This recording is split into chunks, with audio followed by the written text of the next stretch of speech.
Hello student, आज हम कक्षा 8 विज्ञान के चैप्टर 3 संश्लेषित रेशे और प्लास्टिक के प्रश्नोत्तर करेंगे। इससे पहले हमने पाठ को अच्छी तरह से समझ लिया है, तो शुरू करते हैं। प्रश्न 1 है, कुछ रेशे संश्लेषित क्यों कहलाते हैं? यानी कुछ रेशों को संश्लेषित रेशे का नाम क्यों दिया गया है? उत्तर है, कुछ रेशे मानव द्वारा कल कारखानों में विभिन्न पेट्रो रसायन के रासायनिक प्रक्रमण से बनाए जाते हैं। इन्हें संश्लेषित या मानव निर्मित रेशे कहते हैं। यानी कुछ रेशे जो हैं वो इंसान ने खुद बनाए। कुछ रेशे तो प्राकृतिक हैं, जो पता है आपको, कपास है, जूट है, इसके अलावा कुछ जानवरों से मिलता है जैसे सिल्क है, ऊन है, तो ये तो प्राकृतिक रूप से हमें मिलते हैं। लेकिन कुछ रेशे इंसान ने, जब डिमांड बढ़ गई तो कुछ रेशे इंसान ने खुद ही कल कारखानों में बनाया है। तो कल कारखानों में ये बनाए गए, इनमें पेट्रो रसायन की मदद ली गई और केमिकल प्रोसेस से इनको गुजारा गया। पेट्रो रसायन समझते हैं आप, पेट्रोलियम उत्पाद जो भी हैं, चाहे वो कोयला हो या कोल तार हो या पेट्रोलियम गैस हो या पेट्रोलियम हो, तो इन सब की मदद से विभिन्न केमिकल प्रोसेस के द्वारा इनको बनाया गया है। इसलिए इनको संश्लेषित या मानव निर्मित रेशा कहा जाता है। उदाहरण है रेयॉन, नायलॉन, पॉलिस्टर इत्यादि। ये सारे संश्लेषित रेशे के उदाहरण हैं। ये रेशे प्राकृतिक नहीं हैं तथा बहुलक नामक बहुत बड़ी इकाई से निर्मित होते हैं। तो ये आपको पता है कि प्राकृतिक नहीं है, मानव निर्मित है, और ये बहुत छोटी छोटी इकाइयों, जिनको मोनोमर कहते हैं, उनसे मिलकर एक बड़ी इकाई के बनने से तैयार हुए हैं। जो बड़ी इकाई है उसको पॉलीमर या बहुलक कहते हैं। आगे बढ़ते हैं। सेकंड क्वेश्चन है, सही उत्तर को चिन्हित कीजिए। रेयॉन एक संश्लेषित रेशा नहीं है क्योंकि इसके 3 विकल्प हैं। क है, इसका रूप रेशम समान होता है। दूसरा है, इसे काष्ठ लुगदी से प्राप्त किया जाता है। और ग है, इसके रेशों को प्राकृतिक रेशों के समान बुना जा सकता है। यहाँ का को कुक कर लीजिएगा। तो इसका उत्तर होगा ख, इसे काष्ठ लुगदी से प्राप्त किया जाता है। चूँकि रेयॉन को भी कारखानों में ही बनाया जाता है, लेकिन इसका जो रॉ मटेरियल है वह है काष्ठ लुगदी, यानी लकड़ी का पल्प, लकड़ी के अंदर जो गूदा होता है वो। तो चूँकि इसमें प्राकृतिक चीज़ का हम सहारा लेते हैं, प्राकृतिक चीज़ से बनाते हैं, इसीलिए इसको पूर्णतः संश्लेषित रेशा नहीं मानते हैं। तीसरा है, उचित शब्दों द्वारा रिक्त स्थानों की पूर्ति कीजिए। खाली स्थान भरने हैं। का है, संश्लेषित रेशे डैश अथवा डैश रेशे भी कहलाते हैं। तो संश्लेषित रेशे मानव निर्मित अथवा कृत्रिम रेशे भी कहलाते हैं। इनमें मानव निर्मित और कृत्रिम भरा जाएगा। खा है, संश्लेषित रेशे कच्चे माल से संश्लेषित किए जाते हैं जो डैश कहलाते हैं। संश्लेषित रेशा जो बनाते हैं उनमें कच्चा माल जो होता है वो होता है पेट्रो रसायन। पेट्रो रसायन से ही बहुत सारे केमिकल प्रोसेस किए जाते हैं। जो ऊपर लिखा था ना, रासायनिक प्रक्रमण, उसका मतलब ही हुआ केमिकल प्रोसेस। तो इसकी मदद से ये बनते हैं। पेट्रो रसायन इसमें भर देंगे। ग है, संश्लेषित रेशे की भांति प्लास्टिक भी एक बहुलक है। संश्लेषित रेशा भी बहुलक है और प्लास्टिक भी बहुलक है, क्योंकि ये छोटी छोटी इकाइयों से एक माला की तरह, आपने देखा था ना, छोटी छोटी मोतियों से एक माला बनती है, उसी तरह छोटी छोटी इकाई जो मोनोमर है उससे मिलकर के एक बड़ी इकाई बनती है, जिसको बहुलक कहते हैं। प्रश्न 4 है, नायलॉन रेशों से निर्मित 2 वस्तुओं के नाम बताइए जो नायलॉन रेशों की प्रबलता दर्शाती हों। तो नायलॉन रेशे का तो बहुत सारा यूज़ है, बहुत सारी चीज़ें बनती हैं उनसे, लेकिन यहाँ ऐसे 2 उदाहरण बताने हैं जिससे ये पता चले कि नायलॉन का जो रेशा है बहुत ही मजबूत है। तो इसका उत्तर होगा पैराशूट एवं चट्टानों पर चढ़ने की रस्सी। ये दोनों ही वस्तुएं नायलॉन से बनी होती हैं, और ये दोनों वस्तुएं ये दर्शाती हैं कि नायलॉन बहुत ही प्रबल अर्थात मजबूत है। जो पैराशूट होता है, पैराशूट में जो लैंडिंग करते हैं तब हम यूज़ करते हैं, ऊपर से बिल्कुल इंसान जो है लटक कर आता है, और उसमें कितनी मजबूती चाहिए आप समझ सकते हैं। तो उसकी रस्सी भी नायलॉन से बनती है। चट्टान पर जब ऊपर चढ़ते हैं तो उसमें भी इंसान का पूरा वजन जो है, वो भार जो है वो सहता है, तो वो रस्सी भी नायलॉन से बनती है। इसका मतलब है कि नायलॉन बहुत ही प्रबल यानी कि मजबूत है। प्रश्न 5 है, खाद्य पदार्थों का संचयन करने हेतु प्लास्टिक पात्रों के उपयोग के 3 प्रमुख लाभ बताइए। यानी प्लास्टिक में ऐसी क्या खास बात है कि इसमें खाने का सामान भी स्टोर करके रखा जाता है। तो इसका उत्तर है, खाद्य पदार्थों का संचयन करने हेतु प्लास्टिक पात्रों के उपयोग के 3 प्रमुख लाभ निम्न प्रकार हैं। पहला क्या है, प्लास्टिक जल और वायु से अभिक्रिया नहीं करते, अतः ये काफ़ी टिकाऊ होते हैं। प्लास्टिक का ये गुण है, कोई मेटल का चीज़ रख लें तो उस पर पानी पड़ जाए या हवा से धीरे धीरे जंग लग जाती है, बर्तन ख़राब हो जाता है, कंटेनर ख़राब हो जाता है। लेकिन प्लास्टिक में ये सब कुछ नहीं होता, एक बार कोई भी चीज़ रख दो आराम से वो टिका रहता है। इस तरह से प्लास्टिक काफ़ी टिकाऊ होते हैं, इसलिए इनको इस्तेमाल करते हैं घरों में। दूसरा है, ये हल्के एवं मजबूत होते हैं, इनमें वज़न नहीं होता। मेटल का डब्बा जो होता है काफ़ी वज़न होता है, भारी होता है, उठाकर इधर से उधर रखना मुश्किल होता है। तो ये हल्के और मजबूत होते हैं, इसलिए भी इनका उपयोग किया जाता है। और तीसरा है, ये सस्ते होते हैं तथा विभिन्न आकारों एवं डिज़ाइनों में उपलब्ध हो जाते हैं। हाँ, एक बात ये भी है कि भाई सबकी पहुँच में होते हैं, जो सस्ती चीज़ है वो सबके लिए अवेलेबल होती है। तो और तरह तरह के डिज़ाइन, तरह तरह के रंग, तरह तरह के आकार, सब कुछ मतलब बहुत ही अट्रैक्टिव होता है, तो इसलिए भी इसका उपयोग किया जाता है। प्रश्न 6 है, थर्मोप्लास्टिक और थर्मोसेटिंग प्लास्टिक के मध्य अंतर को स्पष्ट कीजिए। दो तरह के प्लास्टिक हैं, आपने पढ़े हैं, एक थर्मोप्लास्टिक है, एक थर्मोसेटिंग प्लास्टिक है। दोनों में अंतर क्या है? तो थर्मोप्लास्टिक हम पहले समझते हैं, ये गर्म करने पर आसानी से विकृत हो जाते हैं तथा सरलतापूर्वक मुड़ जाते हैं। यानी जब इनको गर्म किया जाता है तो ये बिल्कुल ही सॉफ्ट हो जाते हैं और जिस भी आकृति में मोड़ना है ये मुड़ जाते हैं। जैसे गर्म पानी वाला हमने उदाहरण देखा था कि बोतल में गर्म पानी भरा तो ये पिचक गया तुरंत, यानी ये गर्मी को कम झेल पाते हैं। जबकि थर्मोसेटिंग प्लास्टिक में क्या होता है, इन्हें जब एक बार सांचे में डाल दिया जाता है तो फिर ऊष्मा देकर नर्म नहीं किया जा सकता। यानी थर्मोसेटिंग जो है वो गर्म करने पर तुरंत ही जो है मुलायम नहीं होता है, और एक बार इनको डाल दिया तो फिर गर्मी का इन पर कोई असर नहीं होता, बिल्कुल सेट हो जाता है ये अच्छी तरह से। और इसको इस ट्रिक से याद रखिएगा, थर्मोसेटिंग यानी जो बिल्कुल सेट हो गया अच्छी तरह से, फिर उसको बार बार हम इसका रूप नहीं बदल सकते हैं। दूसरा है, इनका पुनः चक्रण किया जा सकता है, रिसाइकलिंग हो सकती है इसकी थर्मोप्लास्टिक की। चूँकि ये आसानी से गर्म करने पर रूप बदल लेता है, इसीलिए इसको पहले यूज़ किया, टूट फूट गया प्लास्टिक का सामान तो इसकी रिसाइकलिंग हो गई और फिर ये दूसरे रूप में बदल दिया गया, दूसरा कुछ बना दिया गया, जैसे पॉलीथीन, पीवीसी।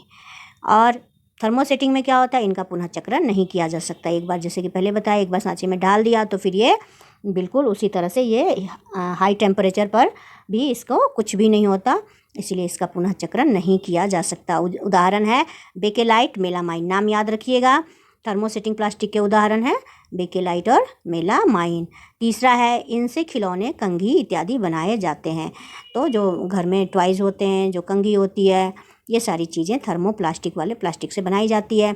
और इनसे, जो थर्मोसेटिंग प्लास्टिक है, इनसे बिजली के स्विच बोर्ड, बिजली का बोर्ड, रसोई के बर्तन इत्यादि बनाए जाते हैं, जो बिल्कुल परमानेंट वाली चीज़ होती है कि बिजली के स्विच हैं, वो बिजली के स्विच बोर्ड हैं, रसोई के बर्तन हैं, जिन्हें बिल्कुल आसानी से ये तुरमुड़ जाएंगे तो फिर हम इसका उपयोग नहीं कर पाएंगे, है ना। हमें ऐसी चीज़ यहाँ चाहिए जो बिल्कुल टफ़ हो, जल्दी आसानी से मुरे ना हो, सॉफ्ट ना हो, कड़ी होनी चाहिए चीज़।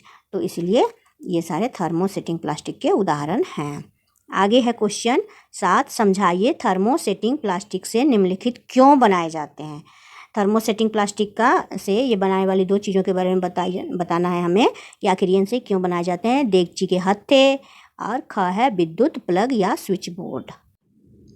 का है देगची के हत्थे, यानी जो देगची घर में इस्तेमाल करते हैं उसकी हैंडल। ये बेकेलाइट के बने होते हैं जो ऊष्मा की कुचालक है, अतः इस पर ऊष्मा का कोई बुरा प्रभाव नहीं पड़ता है। प्लास्टिक होने के कारण यह गर्म भी नहीं होती है, जिससे इसे आसानी से पकड़ा जा सकता है।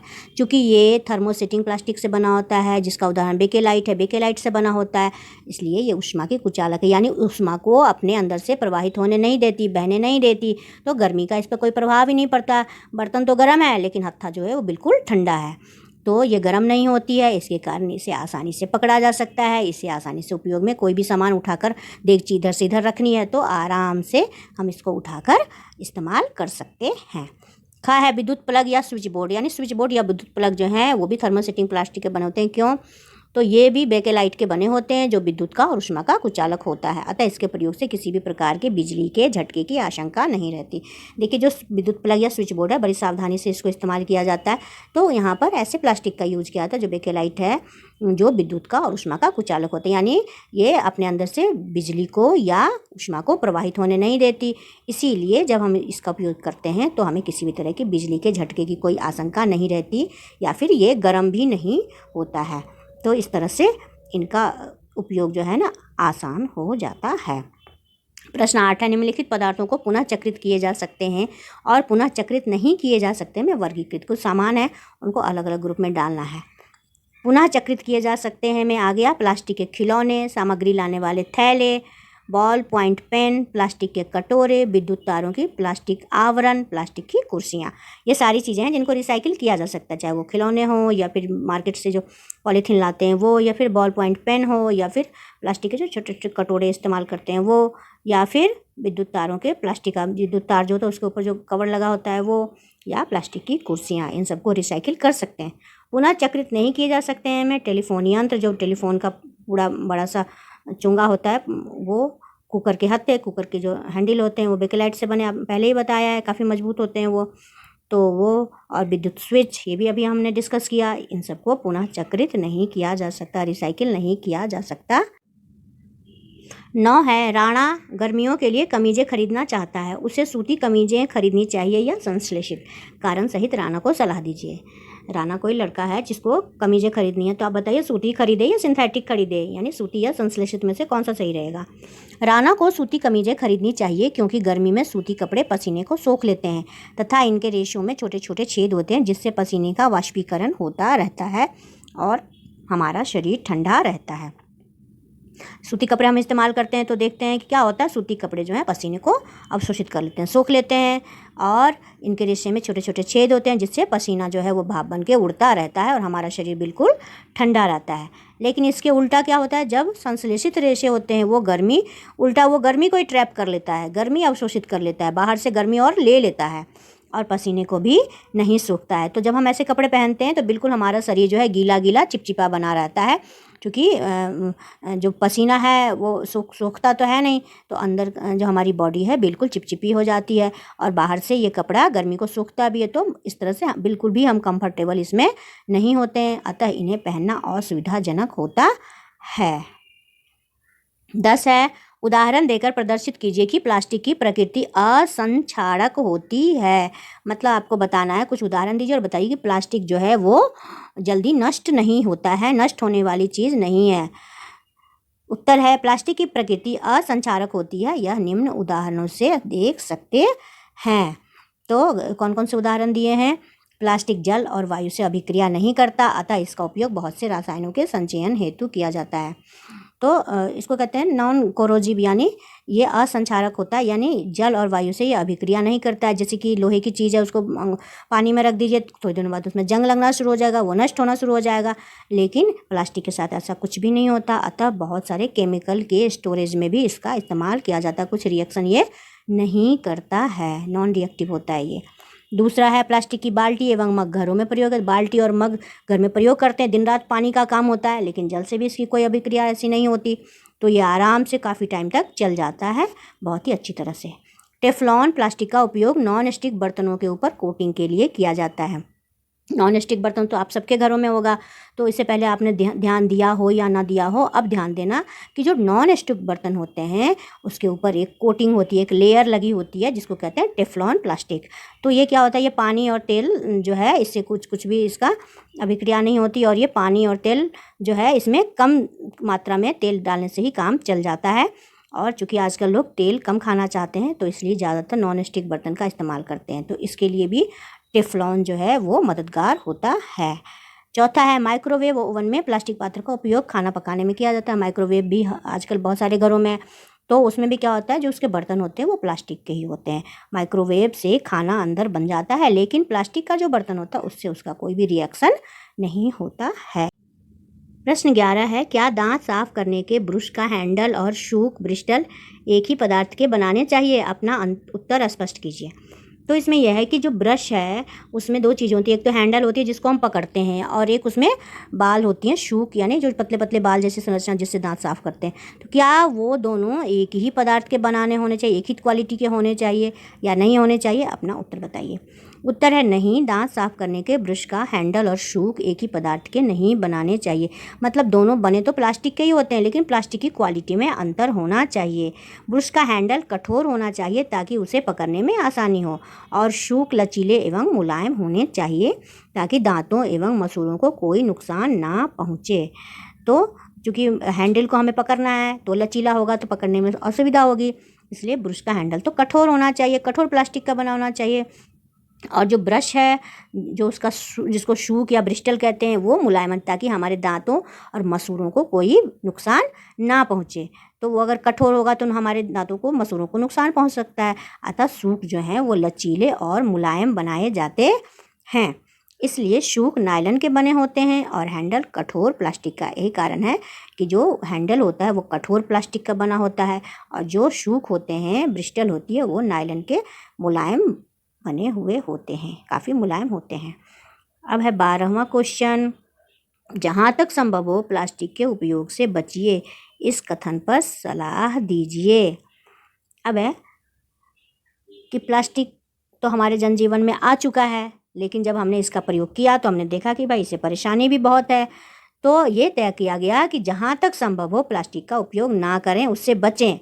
अत्यावश्यक ना हो तो प्लास्टिक का उपयोग ना करें। तो आपको इस पर अपनी सलाह देनी है।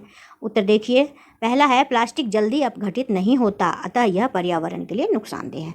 आपको ये बात पता है, प्लास्टिक को वर्षों तक मिट्टी के अंदर डाल दीजिए, वो जो सारी चीज़ें सरगल के ख़त्म हो जाएंगी, लेकिन प्लास्टिक जो है वो वैसे ही, पॉलीथीन वैसी का वैसा ही रहेगा। तो इससे हमारे पर्यावरण को नुकसानदेह है ये पर्यावरण के लिए।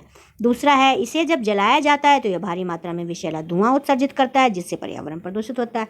फिर लोगों ने सोचा चलो इसको जला के ही ख़त्म करें, तो जब जलाया गया तो बहुत विषैला धुआं निकला, जिससे पर्यावरण को पॉल्यूशन हो गई पर्यावरण में। तो इस तरीके से जलाना भी सही नहीं है। कई बार पशु, गाय, भैंस इत्यादि अपने भोजन के साथ साथ इसे भी निगल लेते हैं, जिससे उनकी मृत्यु तक हो जाती है। आपने देखा होगा, कई बार न्यूज़ में भी सुना होगा कि जो खाने पीने का जहाँ कचरा फेंकते हैं तो गाय वगैरह आ जाती हैं खाने के लिए, रोटी वगैरह पॉलीथीन में लपेट कर फेंक देते हैं, तो रोटी के साथ साथ वो पॉलीथीन भी निगल लेती है, जिससे क्या होता है, उनका रेस्पिरेटरी सिस्टम जो है वो चोक हो जाता है, आंतों में भी तकलीफ़ हो जाती है और कई बार उनकी मृत्यु तक हो जाती है। तो यहाँ भी ये नुकसान कर रहा है। चौथा है, नालियों में फेंकी गई पॉलीथीन के कारण नालियाँ जाम हो जाती हैं और गंदा पानी इधर उधर फैलने लगता है। अतः जहाँ तक संभव हो प्लास्टिक के उपयोग से बचना चाहिए। नालियों में फेंक दी पॉलीथीन तो नाली हो गई जाम, अब सारा पानी इधर उधर फैलने लगा। तो इस तरह से ये जो हमारा ड्रेनेज सिस्टम है उसको भी ये ख़राब कर रहा है। तो इस तरीके से इन सारे उदाहरणों से पता चलता है कि हमें जहाँ तक संभव हो प्लास्टिक का उपयोग नहीं करना चाहिए, इसके उपयोग से बचना चाहिए। प्रश्न 13 है, मिलान करना है। कॉलम ए, कॉलम बी बने हुए हैं। कॉलम ए में है polyester, teflon, rayon, nylon. Column B में भी इसके उत्तर दिए हुए हैं, तो जो जिससे सही सूटेबल है उससे उसको मिलान करवा देंगे। सबसे पहले देखते हैं पॉलिएस्टर। तो पॉलिएस्टर को हमने कॉलम बी के लास्ट चौथे नंबर से मिलाया। कपड़े में आसानी से बल नहीं पड़ते, ये पॉलिएस्टर की क्वालिटी है कि ये जो है सिलवट मुक्त होता है, इसमें कोई भी रिंकल नहीं होता है, रिंकल फ्री होते हैं। तो इसको हमने मिला दिया इससे। टेफ्लॉन सेकंड है, टेफ्लॉन जो है उसको मिलाया हमने नंबर 3 से। ना चिपकने वाले भोजन के पात्रों के निर्माण में उपयोग में लाया जाता है टेफ्लॉन। अभी हमने पीछे डिस्कस किया कि जो भी नॉन स्टिक बर्तन है, ना चिपकने वाले बर्तन हैं, उनके ऊपर टेफ्लॉन की कोटिंग होती है, जिससे कि कम तेल में जब भोजन बनाया जाए तो वो पात्र में ना चिपके। तीसरा रेयॉन, रेयॉन को हमने सबसे पहले नंबर से मिलाया। काष्ठ लुगदी का उपयोग कर तैयार किया जाता है। रेयॉन में जो है वुड पल्प यानी काष्ठ लुगदी, लकड़ी की लुगदी का इस्तेमाल करके हम इसे बनाते हैं रेयॉन को। नायलॉन नंबर 4, उसको हमने नंबर 2 से मिलाया। पैराशूट और मोजा बनाने में इस्तेमाल किया जाता है। नायलॉन के मोजे होते हैं आपको पता है, और पैराशूट की में भी इसका इस्तेमाल किया जाता है उसकी ताड़ें बनाने में। क्वेश्चन नंबर हम 14 की तरफ बढ़ते हैं। क्वेश्चन नंबर 14 है, संश्लेषित रेशों का औद्योगिक निर्माण वास्तव में वनों के संरक्षण में सहायक हो रहा है, टिप्पणी कीजिए। यानी जो हम संश्लेषित रेशे बना रहे हैं उद्योग कल कारखानों में, इससे वनों का संरक्षण हो रहा है। क्या आप इससे सहमत हैं? तो आप टिप्पणी करके बताइए। उत्तर है, संश्लेषित रेशे मानव निर्मित रेशे हैं जिनका निर्माण विभिन्न पेट्रो रसायन की मदद से किया जाता है। जैसे कि हमने पढ़ा है, संश्लेषित रेशे को बोलते हैं मानव निर्मित रेशा। असल में जो रेशे थे, नेचुरल रेशे थे, वो बहुत ही महंगे थे, तो हर किसी के पहुँच के अंदर नहीं थे ये। और कपड़े इतने अच्छे होते थे कि हर किसी का मन होता था कि भाई हम ऐसा ही कपड़ा लें। तो इसीलिए इंसान ने खुद से उसी क्वालिटी का, उसी गुण का रेशा तैयार करने की चेष्टा की और उसमें सफल भी हुआ। तो इसको कल कारखानों में बनाया जाने लगा, जिसमें पेट्रो रसायन की मदद ली जाने लगी। उससे विभिन्न प्रकार के केमिकल प्रोसेस से गुजार कर इनको तैयार किया गया। इसके निर्माण के लिए हमें पेड़ पौधों पर निर्भर रहना नहीं पड़ता। अब चूंकि संश्लेषित रेशे हम कल कारखानों में बनाते हैं, पेट्रो रसायन की मदद लेते हैं, तो पेड़ पौधे का कोई मतलब नहीं है इसके ऊपर हम डिपेंडेंट नहीं है। संश्लेषित रेशे मानव जीवन की विभिन्न ज़रूरतों को पूरा करते हैं। अतः कपड़े या अन्य आवश्यकताओं होगा यहाँ पर, अन्य आवश्यकताओं के लिए हमें पेड़ पौधे काटने नहीं पड़ते हैं। इस प्रकार संश्लेषित रेशों का निर्माण वास्तव में वनों के संरक्षण में योगदान दे रहा है। तो चूँकि हम इस पर पेड़ पौधों पर निर्भर नहीं है, नहीं तो क्या हुआ, कपड़ा बनाना है और रेशा लेना है तो हम कपास के काटे जा रहे हैं, लकड़ी काटे जा रहे हैं। तो इस तरह से वन का जो है पेड़ों की कटाई हो रही है। तो वो सारी चीज़ें अब ख़त्म हो गई। इंसान खुद बना रहा है, कल कारखानों में बना रहा है, बिना इनकी मदद से बना रहा है। तो इस तरह से अब हमें पेड़ पौधे काटने की ज़रूरत नहीं पड़ती है। इस प्रकार संश्लेषित रेशों का निर्माण वास्तव में वनों के संरक्षण में योगदान दे रहा है। इस प्रकार से जो हम संश्लेषित रेशा बनाते हैं उससे जंगल की कटाई ख़त्म हो गई है और वनों का संरक्षण हो रहा है। अब प्रश्न 15 है, यह प्रदर्शित करने हेतु एक क्रियाकलाप का वर्णन करिए कि थर्मोप्लास्टिक विद्युत का कुचालक है। मतलब आपको एक प्रयोग द्वारा ये बताना है कि जो थर्मोप्लास्टिक होता है वो विद्युत का कुचालक होता है, यानी उससे होकर के विद्युत धारा प्रवाहित नहीं होती है। इसके लिए देखिए हमने एक प्रयोग किया है। प्रयोग में आपको बल्ब दिख रहा है, तांबे की तार है, सेल है और थर्मोप्लास्टिक वस्तु है। सबसे हम पहले क्या करेंगे कि इस क्रियाकलाप के लिए हम बल्ब, तांबे की तार, सेल इत्यादि की मदद से विद्युत परिपथ बनाते हैं। हम देखते हैं कि परिपथ पूरा होते ही विद्युत धारा इसके माध्यम से गुजरती है और बल्ब जलने लगता है। पहले हम थर्मोप्लास्टिक वस्तु को नहीं इस्तेमाल करेंगे, सिर्फ बल्ब, तांबे की तार और सेल विद्युत परिपथ पूरा कर देंगे। जैसे ही विद्युत परिपथ पूरा होगा, विद्युत धारा इसके माध्यम से गुजरती है और बल्ब जलने लगता है। लेकिन जब हम इस परिपथ में एक थर्मोप्लास्टिक वस्तु भी जोड़ देते हैं तो विद्युत धारा इसके माध्यम से नहीं गुजरती है, क्योंकि परिपथ पूरा नहीं होता है और बल्ब नहीं जलता है। लेकिन बीच में जब हमने थर्मोप्लास्टिक वस्तु डाल दी तो क्या हुआ, परिपथ पूरा नहीं हुआ और विद्युत धारा जो है यहाँ से इसके माध्यम से नहीं गुजरी, तो इसीलिए बल्ब नहीं जलता है। इस प्रकार यह सिद्ध होता है कि थर्मोप्लास्टिक वस्तु विद्युत की कुचालक है। यानी इस प्रयोग से पता चलता है कि थर्मोप्लास्टिक जो है वो अपने अंदर से विद्युत को गुजरने नहीं देता, अर्थात विद्युत का कुचालक है। इस तरह से ये चैप्टर हमारा ख़त्म हो गया। आशा है आपको ये चैप्टर और इसके प्रश्न उत्तर बहुत ही अच्छी तरह से समझ में आएंगे। बहुत बहुत धन्यवाद।